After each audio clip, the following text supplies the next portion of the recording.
हाँ तो नमस्कार प्यारे बच्चों, कैसे हैं आप सभी। उम्मीद करते हैं कि आप लोग बहुत ही अच्छे होंगे। बच्चों, आज हम लोग क्लास 10th के बिहार बोर्ड का जो फॉर्म भरा रहा है, एग्जाम फॉर्म, वो आप लोग बिना त्रुटि किए हुए अपना फॉर्म ठीक से कैसे भर सकते हैं, इस वीडियो में पूरा आपको हम फॉर्म भर के बताएंगे। ठीक है, क्योंकि ये एग्जाम फॉर्म है आपका, और एग्जाम फॉर्म आप जानते ही हैं बहुत ही सावधानी पूर्वक भरा जाता है, क्योंकि एक बार अगर आपको कोई गलती हो जाएगा तो बाद में चल के बहुत दिक्कत होगा। ठीक है, इसीलिए आप लोग शुरू से देखिएगा इस वीडियो को, और सारा डाउट आपका क्लियर हो जाएगा और ठीक से आप समझ जाइएगा कि कहाँ से कहाँ तक आपको क्या भरना है, कहाँ क्या छोड़ना है। ठीक है, तो चलिए बिना देर किए हुए हम लोग स्टार्ट करते हैं आज की वीडियो को। देखिए, सबसे पहले आपका जो ये फॉर्म होगा आपको खंड ए और खंड बी में बटा होगा। ठीक, आप यहाँ से देख सकते हैं। तो खंड ए में क्रमांक 1 से 15 तक अंकित है, जो विद्यार्थी द्वारा किसी भी प्रकार का कोई छेड़छाड़ परिवर्तन नहीं किया जाएगा। खंड 1 से खंड 15 तक जो भी कुछ लिखा हुआ है उसमें कोई भी छेड़छाड़ नहीं करना है, समझ गए ना। यानी खंड ए में आप देखिए क्या सब लिखा गया है। यहाँ से खंड ए आपको यहाँ से दिख रहा होगा स्क्रीन पर। यहाँ देखिए, रजिस्ट्रेशन ईयर और पंजीयन संख्या यहाँ किसी स्टूडेंट का था, इसलिए हम यहाँ पर मिटा दिए हैं, लेकिन आप में ये लिखा हुआ होगा, समझ रहे हैं ना। फिर BSCB यूनिक आईडी, ये भी आपको लिखा हुआ रहेगा, ये किसी स्टूडेंट का है, पर्सनल डिटेल, हम इसलिए इसको मिटा दिए हैं। स्टूडेंट कैटेगरी, विद्यार्थी का श्रेणी यहाँ पर रेगुलर लिखा होगा आप में, विद्यालय का कोड यहाँ लिखा होगा, और स्कूल का नाम यहाँ लिखा होगा। ये सब में आपको कोई छेड़छाड़ नहीं करना है। 1 से 15 तक में हर किसी यहाँ पर बस आपको मिला लेना है कि सही है कि नहीं। यहाँ पर देखिए, जैसे पिता का नाम है, पिता का नाम, माता का नाम, स्टूडेंट का नाम, सब देख लेना है, सब लिखा हुआ होगा, मेल होगा। आप अगर लड़का है तो मेल होगा। यहाँ पर कैटेगरी जो भी होगा आपका वो होगा। यहाँ पर विकलांग वाला ऑप्शन है, इसमें जो होगा होगा। ठीक है, उसके बाद राष्ट्रीयता यहाँ पर इंडियन होगा। ये सारी चीजें आपको भरा हुआ होगा। तो लिखा हुआ 1 से 15 अंकित विवरणी विद्यार्थी द्वारा किसी भी प्रकार का कोई छेड़छाड़ परिवर्तन नहीं किया जाएगा। तो 1 से 15 तक आप कुछ भी नहीं भरेंगे। ठीक है, अब चलिए देखते हैं हम लोग खंड बी में। खंड बी में आपको ये 16 नंबर क्रमांक है, यहाँ पर नहीं लिखा गया है, ये 16 नंबर क्रमांक है। यहाँ पर आपको इसमें आधार नंबर अंकित करना है। इसमें क्या करना है आपको, इसमें इस वाले ऑप्शन में आधार नंबर भरना है। आपको आधार नंबर भरना है। उसके बाद अगर आप आधार नंबर भर देते हैं तो आधार नंबर भरने के बाद आपको जो यहाँ पर 17 नंबर कॉलम मिलेगा, यहाँ पर सिग्नेचर करने का ऑप्शन रहेगा। अगर आप आधार भरते हैं तो यहाँ सिग्नेचर नहीं करेंगे। ठीक, अगर आधार नहीं भरते हैं तो आप यहाँ सिग्नेचर करना होगा। आपके पास आधार कार्ड होगा तो आधार नंबर वहाँ 16 में भरिएगा, तो यहाँ सिग्नेचर नहीं कीजिएगा।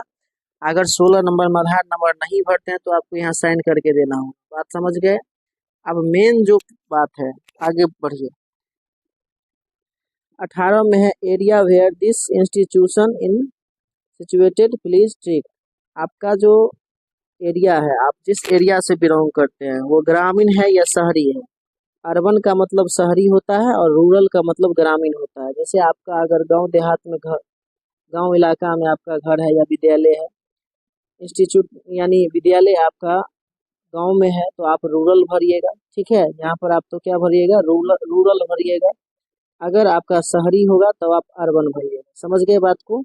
यहाँ पर है सब डिवीजन, यहाँ पर स्टूडेंट बहुत ज्यादा कंफ्यूजन में रहता है। Sub division where the institution is situated, यानी कि आपका सब डिवीजन का मतलब होता है अनुमंडल। आपका अनुमंडल कहाँ पर है, जैसे इस स्टूडेंट का अनुमंडल रोसड़ा है तो हमने रोसड़ा भर दिया।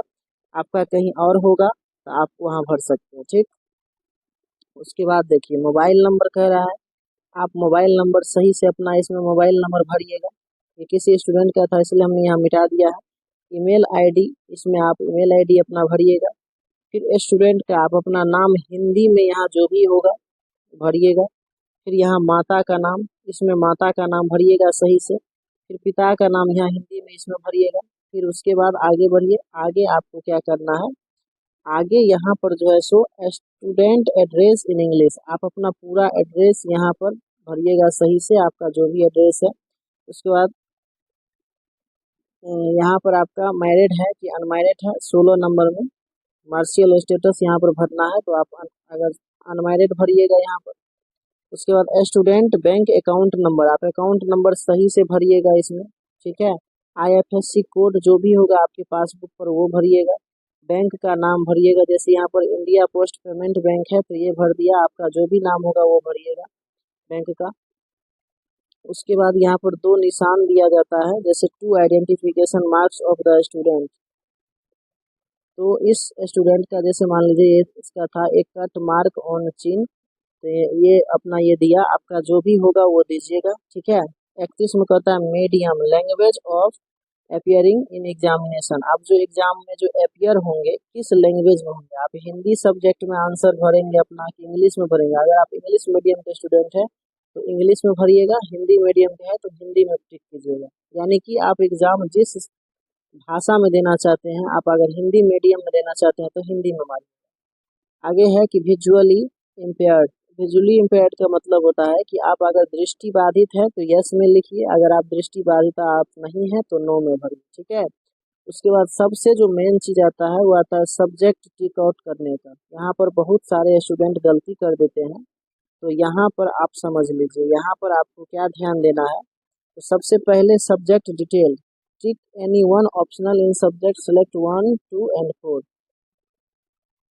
तो देखिए पहला अपने आपको MIL में इसमें एगो किसी को सेलेक्ट करना है। अगर आप 10th क्लास का हिंदी लेते हैं तो आपको इसमें देना होगा, अगर आप उर्दू लेते हैं तो इसमें देना होगा, बंगला लेते हैं तो इसमें देना होगा। लेकिन जनरल अगर मैथिली लेते हैं तो आपको इसमें मैथिली लेना होगा, और हिंदी मैथिली हिंदी आप रखते हैं तो ये मैथिली और ये हिंदी टिक आउट करना होगा। अगर संस्कृत लेते हैं तो संस्कृत के लिए आपको ये हिंदी चूज करना होगा और ये संस्कृत चूज करना होगा। नहीं, अगर आप मैथिली लेते हैं तो आपको मैथिली ये लेना होगा और ये हिंदी लेना होगा। समझ गए बात को। अगर मैथिली हिंदी नहीं लेते हैं, अगर संस्कृत लेते हैं, तब आपको क्या होगा, तब आप इस हिंदी को चूज कीजिएगा, इसमें से संस्कृत को चूज कीजिएगा। समझ गए होंगे। ये जो 4-3 नंबर है ये कंपलसरी सबके लिए, इसमें आप मैथ में भी टिक कीजिएगा, साइंस में भी कीजिएगा, सोशल साइंस में भी, इंग्लिश में भी कीजिएगा। उम्मीद करते हैं कि आप यहाँ तक समझ गए होंगे। अब फिर हम लोग बढ़ते हैं इसे आगे वाले पेज में। आगे वाले पेज में यहाँ देखिए ऑप्शनल सब्जेक्ट की बात कर रहे हैं। आप अगर एडवांस में कोई सब्जेक्ट रखते हैं तो इसमें टिक कीजिए, अगर एडवांस में नहीं रखते हैं तो आप कोई भी सब्जेक्ट यहाँ टिक नहीं कीजिए। यहाँ पर व्यावसायिक शिक्षा अगर आप कोई लेना चाहते हैं तो आप व्यावसायिक शिक्षा किसी में भी इसमें टिक कर सकते हैं, या नहीं तो बस आप आगे बढ़िए और आगे कुछ नहीं करना है। बस आपको यहाँ क्या करना है, स्टूडेंट सिग्नेचर इन हिंदी, आपको इसमें अपना हिंदी में सिग्नेचर कर देना है, और यहाँ पर आप इंग्लिश में सिग्नेचर कीजिएगा। यहाँ पर अपने गार्जियन से सिग्नेचर करवा लीजिएगा, अपने पेरेंट्स से, और यहाँ पर स्कूल में प्रिंसिपल सर साइन करेंगे, ठीक। तो इसी के साथ आप लोग ऐसे अपना फॉर्म को बिना त्रुटि के पूरा भर सकते हैं। उम्मीद करते हैं कि सारे डाउट आपको क्लियर हो गया होगा। तो आज की वीडियो में इतना ही। बाकी हम उम्मीद करते हैं कि आपको अब कोई गलती नहीं होगा फॉर्म भरने में। मिलते हैं फिर नेक्स्ट वीडियो में।